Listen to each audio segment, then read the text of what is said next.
Hey, it's the Political Brown Kid here. And I just wanted to just have this conversation about victimization because unfortunately, and when I say we, I'm talking about black people, and now I'm looking at women and the female gender. That's, no particular race, that's just the female gender in particular. They're becoming perpetual victims. It seems like everyone wants to be labeled as a victim and get sympathy. It has not worked out well for black people. And, I think a lot of black people, I just did a video on, not voting. And I think that that's the right thing to do. And I have so many black people pushing back on me on this. And I don't know why. But the unfortunate thing is that when you look at white people, and Bill Maher is a classic example of this, white people are still racist. They're liberal. They may have they may tell you that they want you to have rights and you deserve to be free, and I have no doubt that they honestly believe that. But what they don't want is for you to be better than them. That was definitely proven, and you can test this out with a prime example of that was Barack Obama. I've mentioned this before. Barack Obama, the Obamas and the Clintons had actually a good relationship in the beginning before Barack decided to run against Hillary Clinton. As long as white people don't view you as a threat, they are perfectly fine with you. They love going over to Africa or going to tell you how they went to some poor neighborhood in the ghetto and they gave some black person a coat or they dug a well over in Africa. They love those type of stories. But as soon as you get on their level, that's when you become a threat and a problem. And then that's when they start saying the ignorant stuff that you heard Bill Clinton say about Barack Obama. When the Clintons first started, remember Obama, I think, came out, was it Obama? Was it, I don't know if it was, I can't necessarily recall whether it was Clinton that Barack Obama gave. That was his introduction to coming out party when I think he did his initial speech. And I do believe it was Clinton. And that's when everybody was like, okay, he's going to be the rising star senator. I think he was a senator. He's going to be the rising star senator. And so they were fine as long as he was a senator and the Clintons were first lady and, president. But then once Hillary decided that she was going to run and then Barack threw his hat into the circle as well, then that's when Bill Clinton came out and said, well, back in the day, you would have been, I think you would have been, carrying my golf clubs or serving my drinks. He basically made some comment like that because they did not want him to run against Hillary. And then thus the relationship went downhill from there. Hillary could never get over that hump. Hillary couldn't get past Barack Obama. She couldn't get past Donald Trump. And then she just ultimately gave up, as you see. But what I'm saying is this, and then you hear, like I said, you hear Bill Maher. He's fine as long as white people are getting handouts too. But as soon as you start talking specifically about black people getting their just due, then that's when they have all of these problems. And that's when they start talking about, how stupid it is of reparations, how it's unaffordable, even though they don't make any mention of we spend in this country $500 million a year to house illegal, undocumented immigrants from other countries. And if you think about that, the reparations proposal, I think it came up to like $1.7 trillion. $1.7 trillion is only 3 years. It's roughly about 3 years worth of immigration, the immigration budget that we allocate towards housing these immigrants, towards keeping these immigrants out of the country. But yet they don't want to give black people any money, but they'll take care of these immigrants and allocate money towards them. They'll allocate money towards failed businesses, white businesses that basically circumvent the system and commit fraud and then need a bailout in order to sustain themselves. They'll bail out a whole bunch of people who took out student loans, white people included, white people, Asian people. They'll bail those people out as well. But the only programs that they want to specifically give to black people are programs such as this. I don't know if everybody remembers the My Brother's Keeper initiative. I don't make this stuff up. This is just, I remember when this initiative was created. Look, it says this is what the My Brother's Keeper program is about. It targets just, I don't even know who or what they're trying to target. But the bottom line is that if you go to Obama's website, it's called obamawhitehouse.archives.gov. And My Brother's Keeper is on it. But you can Google My Brother's Keeper. He's sitting around just listening to a whole bunch of black people, just young black men talking. And the initiative basically says this, and I printed it up on the screen. It says, My Brother Keeper is focused on 6 milestones. So here's the 6 milestones: getting a healthy start and entering school ready to learn. How is this? I'm just wondering, how is this program? Have y'all even heard anything about this program? Is it even still ongoing? So that's where I'm going to start there first. Like, how has this My Brother's Keeper program impacted your life? I would love for somebody to tell me. So getting a healthy start and entering school ready to learn. That sounds great, but I'm going to be honest with you. If the parents aren't there, and if it's the parents' job to get a healthy start and have their kids ready to learn. Obviously, this program isn't working because there's still so many troubled school systems. This is a big initiative, that task right there. The second bullet, reading at grade level by 3rd grade. Okay, once again, I'm trying to figure out, have we heard anything about this program and how this program has achieved this goal? What's the status of his program? Graduating from high school, ready for college and career. So it seems like the first 3 initiatives, as you can see, are geared towards academic, completing post-secondary education or training. Once again, we're talking about education.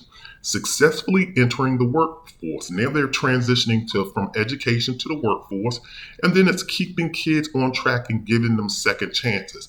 Once again, this is the same as welfare, people. They might as well just put you on Section 8 housing or give you welfare and give you affirmative action. Those are the programs right there that keep you a victim. Like I said, you can either give a person a fish and they're going to eat so long as you continually give them stuff, which is what the government wants to do to black people, or you can teach them how to fish. Let them have own their own. This is America. America is built off of capitalism, folks. Education, and I'm not trying to minimize education because I'm a person that is educated myself. I have 2 master's degrees. I have a bachelor's degree. And of course, I graduated high school. Both of my master's degrees were paid for by my job. So I didn't have to come out strapped with debt because, like I said, I'm in the IT field. So when you work in private industry, you know, typically, and if you work for a good company in private industry, and during also when I was working, and when I got my master's degrees, this was a time when money was just flowing into tech companies. And so as a tech person, we were just given, you know, good benefits. And one of those perks of being in the tech industry was, hey, we'll pay for your degree. So I got a dual graduate degree program. So I'm big on education. But the one thing I can tell you about with education is, well, I shouldn't say I'm big on education. I'm big on being educated. I'm big on being an educated individual. So what that means, being educated, could mean you going to a bookstore and buying a whole bunch of books on learning how to do particular coding. That could be your education. You going on to social media platforms and instead of looking at videos of people twerking, instead of looking at videos of, you know, I don't know, just dumb stuff, you could be looking at something productive, learning a new skill, learning about marketing, or learning about how to be a better teacher, learning some new trade. It's all online. So it's all about what you learn. So I'm big on being educated, but I'm not big on going through the academic process because, number one, two of those 4 years that you're going to spend in college is going to be you doing stuff that you already did in high school. It's going to be English 101, Math 101, Science 101. You're going to still go through all of those regular disciplines, and and to be honest with you, you've already covered that. College should be, hey, let me focus on my concentration, whether it's business, whether it's science, or whatever the case may be. But they don't do that. They use the first 2 years to get more money out of you, and to strap you with more debt. And also, too, which black people know, which I'm going to talk to this ignorant dude, Bill Maher. I tell you, I hate Bill Maher with a passion. And I'm tired of using the word hate, but I literally hate this man because he gets on there and had Charlemagne the God on his show. And I guess he didn't like a quote from Joe Biden. Joe Biden was at Morehouse's graduation. And I guess he read the quote that I guess Joe Biden said, black people have to be 20 times better than white people, in order to make it. And Bill Maher's like, that's not true. Why are we still stuck on this? No, it is true. And this is why I say Bill Maher is an ignorant jerk, and something needs to be done about him. He's just taking up air. I don't know why he's still taking up adding carbon monoxide in the ozone. He just needs to go someplace. Just go away. I'm honestly praying that he does, because it is a true statement. The facts point out that black people with a degree, bachelor's degree, graduate degree, make the equivalent amount of money that a white person with a high school diploma makes. And the reason why that is because the owner of any business, the true way that you're going to make money in this country is not through education, but it's just through holding power. However, which way you get that power. Mark Zuckerberg does not have a degree. He has power, and he hires people from white schools. Bill Gates does not have a degree. These are all people who are college dropouts. Russell Simmons does not have a degree. He dropped out of, I think it was NYU or whatever school he went to. Most people you look at a lot of people do have degrees. And I'm not discounting degrees, but what I'm stating to you is this. When you go into a job, once you walk out of a college and you have that degree in your hand, you can land a job, and you may be treated well on your job. But once you start and you may get promotions as far as increases in pay. But if you try to make it to the next level, whether that be to management, whether that be to executive level, that's when the problems come in. And that's when the likability, when other managers, who do they feel comfortable hanging out with? Who do they feel comfortable dealing with? And for the most part, they feel comfortable dealing with people that look like them and for people who they socialize with. This is just a fact. I don't make this stuff. Trust me, I live this. I lived through this. I'm 45 years old. I know how the game works. It's not about your skill. It's about likability. And a prime example, look at JJ Redick. He has never coached basketball, but yet he has a job coaching the Lakers. A part of that was because LeBron James wanted him. Now, just because somebody wants you, once again, I tell you, we circumvent the process. Sam Cassell's been an assistant coach for years. He's been an outstanding basketball player and an assistant coach. He knows the game. He's not getting the opportunities. And so, in these things, I'm telling you, it's just been a proven fact that none of this stuff on Barack Obama's My Brother's Keeper initiative is going to help out black people build generational wealth.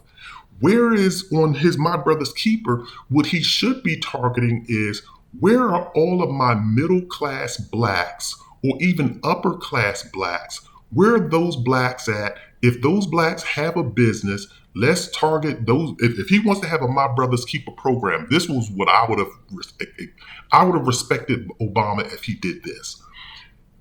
Okay, I'm going to go to all of the black business owners. I've already proven to y'all on my website. I mean, not on my website, but on my YouTube page. I've already proven that Oprah Winfrey does not hire black people in executive positions. I've already proven that in that video. I've proven Tyler Perry, he's kind of like 50-50. The one person that does have 80% black people working at the company is Sean Combs, but yet Revolt. Now, of course, he's going through trials and tribulations, so he sold his stake to all of the employees. So now Revolt is employee owned, but it still has an executive management team of all blacks. So Sean Combs is the only one who's living to try to promote black wealth. Oprah's not doing it. Tyler Perry's kind of doing it. But I would respect Obama if he went to all of the black business owners that own mid-sized businesses. And mid-sized businesses are actually pretty big. They're businesses that hire like 500 employees or 500 to like, I think, 1,000 or 2,000. And they generate like, I think, $50 million in revenue. A lot of people think that's a big business, but that's not. A big business would be like Amazon. Amazon has like 100,000 employees. They generate billions of dollars in business. Those S&P 500 companies are big businesses. But Obama should have gone to all of the black businesses and said, where are your black employees? Where are your black executives? Why isn't your company if you're a black business, if you're a black entrepreneur, why don't you have 70% of your staff is black? Why isn't 70% or 90% of your management black? White people do it, so why don't black people do it? He should have gone to the middle class blacks that are looking to that are aspiring, that has shown that they are good with managing money, that they are good, that they have good business ideas and a good strategic vision, and that they have some kind of competency. And he should have started some kind of business incubation with these black people to help them develop and hone their ideas and launch their ideas, and simultaneously going to venture capitalists and angel investors and saying, why aren't y'all investing in black businesses, or specifically black tech businesses? He could have used his position of power to do these things, but yet they don't. They just want to continue to keep you all victims. And this website is actual proof of the misguidedness of black people. We are just so misguided. And then they just take a photo op with a bunch of black kids to show you that they're trying to help out black people. But I haven't heard anything from Obama since. And I would really actually like to look at Obama's company to see, because I think they have a deal with Netflix, him and Michelle. I think his media company has a deal with Michelle. I'd like to know how many black people has he hired, and what positions do they hold? I can guarantee you his management team is white, predominantly white. But this is what I mean by being a perpetual victim. You can either just sit here and do what we've been doing for the past 60 years since we encountered Martin Luther King in his dream, which is an actual nightmare. We can continue down that path to just ask for the government to give us stuff. Pay my student loans off. Then all you're going to do is go back into debt with something else because you're not good with money. Pay this off, pay that off. I need this, I need that. Give me housing, Section 8. I need more money on my EBT card. I need this. If you can continually ask for that, and all you're going to get is you're going to continually rely on somebody to feed you from the palm of their hands, or we can ask for real stuff, reparations, ask for business allocation, for contracts to be given to black businesses, so long as those black businesses employ, other blacks in executive level positions, and also meaningful positions. We need to be advocating for this stuff so that we can see that generational wealth, as opposed to just getting these my brother keeper type programs that keep us victims.